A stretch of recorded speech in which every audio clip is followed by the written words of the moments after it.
I'm Werner Bosman, and I'm a South African guitar player. I play for Martin Bester. I play for a bunch of those tribute shows you might have seen on social media, Led Zeppelin, Guns N' Roses, AC/DC tribute. And this is some of my gear that I use. This is one of my Gibson Les Pauls. This is a 1958 custom shop, so it's an R8, it's a reissue.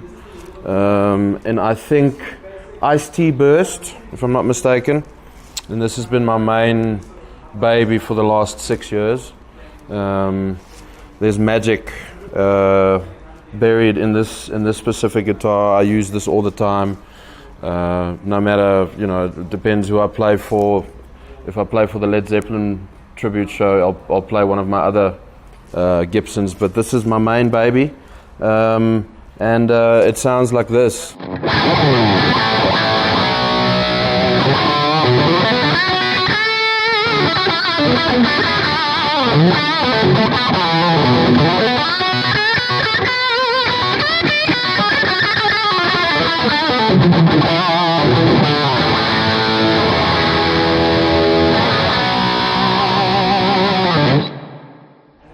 Something like that.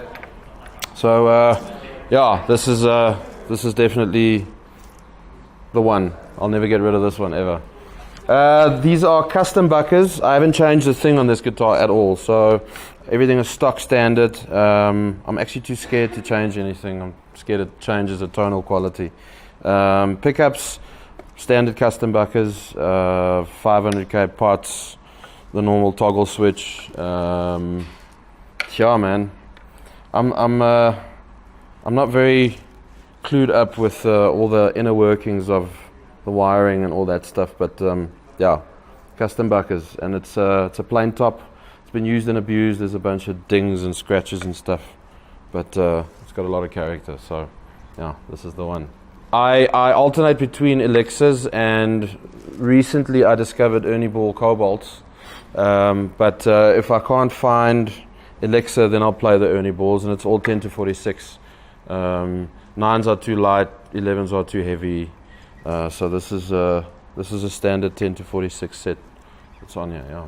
So this is also a custom shop Les Paul custom. I'm not sure which year this is. This is, I think it's an ebony board.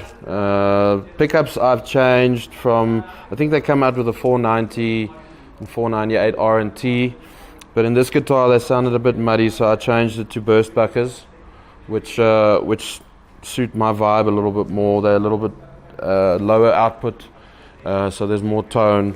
So yeah, this is also straight into the amp. I use my amp drive on everything, so this is what it sounds like.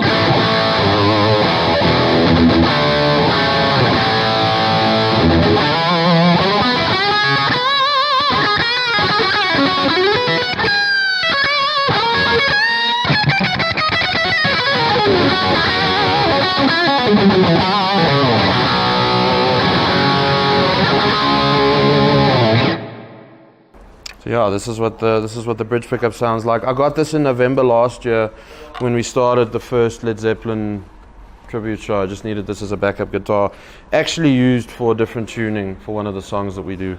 So yeah, there's not much I can say. Again, this is a custom shop model. Phenomenal guitar. Also 10 to 46 elixirs. Yeah, as you see it, that's what it is.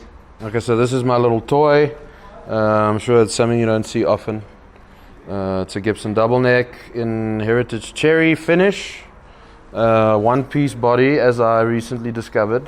So it seems. So it's got quite a bit of weight. Stock standard. I haven't done anything to this guitar. Not that I think I will. Custom buckers all round. A 6-string neck and a 12-string neck. All fitted with elixir 10 to 46s. Yeah. So the 6-string side on clean, it sounds like this.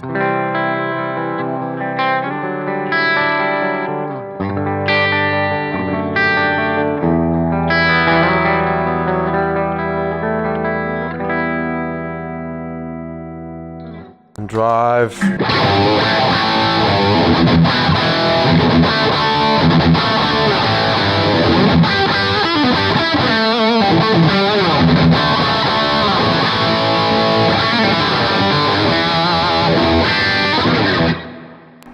cool. So that's the 6-string side. The 12-string sounds like this.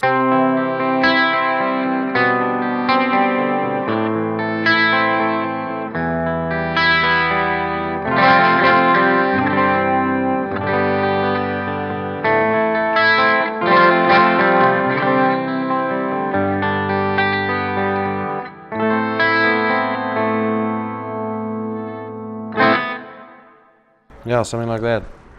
I got this a few months ago, also specifically for one of the shows I'm busy with, the Led Zeppelin tribute. Yeah, you need this guitar to play some of the songs. Yeah, that's that. So this is the neck switch. So if it's on the bottom, it's on the 6-string side, and if it's on the top, it's activating the 12-string side. This is for the pickups. So if it's on the bottom here and it's on top there, then it engages the neck pickup, and then middle and back. Same with this neck. So this is the neck switch, and that's the pickup switch. And that's basically what it is, man. So a humble little collection of Gibsons. Right, so this is my pedal board. Nothing too fancy going on here. I've got a TC Electronic Polytune to keep my guitar in tune. Then I've got my custom Audio Electronics wah, phenomenal wah. I've had this also for a few years. Then that goes into a Friedman BEOD. The Friedman I basically use when I don't have my amp with me. So in case I fly somewhere or I just don't have access to my amp, then I'll use that overdrive. It sounds pretty much like my Marshall sound, like the amp drive.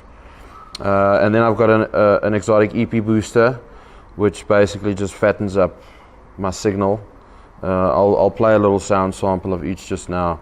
So that just fattens up my signal. So that all goes into the front of the amp, these 4 pedals here. Then I've got a foot switch, just to switch between my channels on my amp. Clean, crunch, overdrive. It's pretty much straightforward. Then in my effects loop, I've got starting my micro amp, my MXR micro amp for solos. Best clean lead boost pedal that I've ever come across.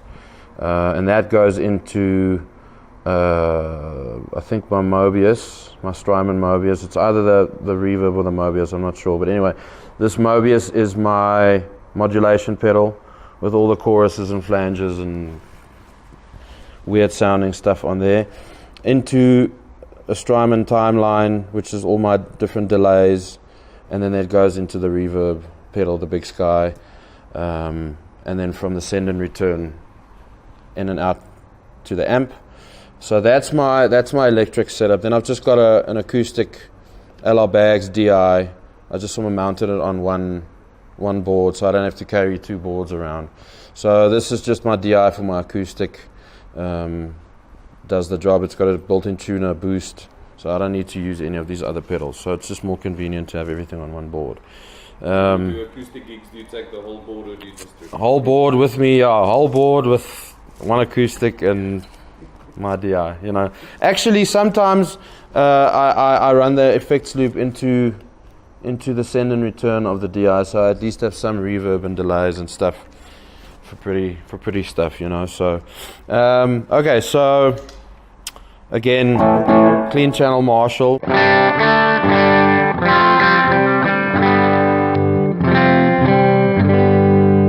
So that's without my EP boost. I just have my reverb on. There's a slight reverb. So if I switch the EP boost on, that just fattens up the sound already.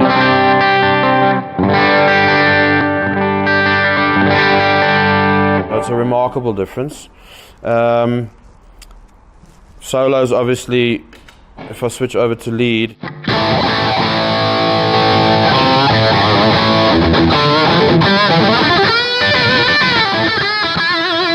can hear the difference there.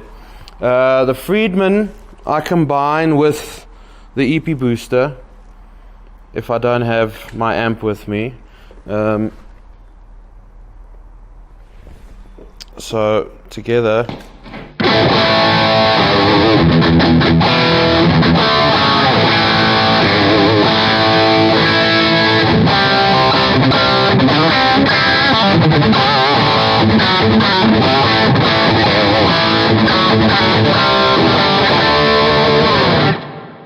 So it's pretty much the sound that I like. So I know I'm covered when I don't have my amp with me. And then, yeah, again, the different reverbs on this pedal is too many to go through. On all three of the Strymons actually, but I mean, you know, a few of the reverbs, that's just my standard reverb that I use. And there's a bit of a wetter reverb.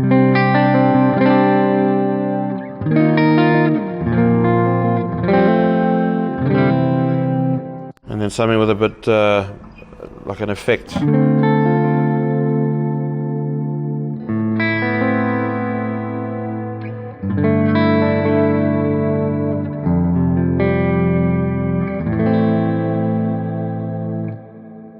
So there's a bit of a lingering effect there. The Mobius, just like a chorusy kind of a sound.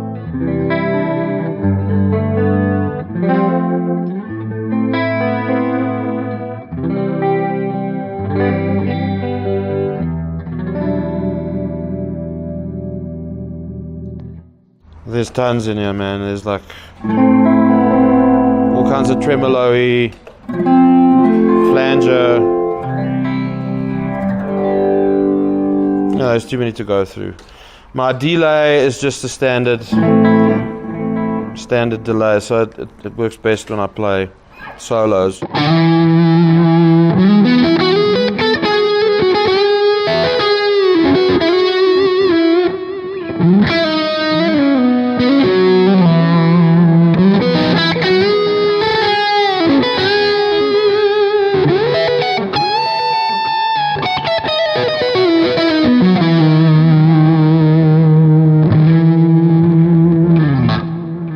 That's the delay I predominantly use, and then I've got a dotted eighths delay just for certain songs we do.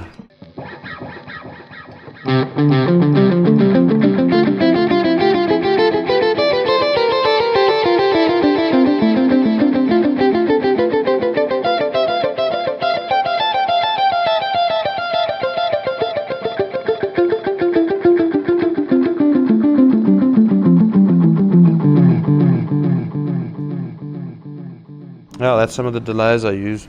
And then I've got a Strymon power supply mounted underneath this board to eliminate all kinds of hums and buzzes and stuff that we experience. So, yeah, that's pretty much my board. This is my amp I use live and in studio. I prefer 2x12 cab purely because it's a little bit easier to transport. But the head is a JVM 410 Marshall, packed with all the goodness you need, from clean to crunch to overdrive. I predominantly, 99% of the time, use my amp drive. So again, this is just what the drive sounds like.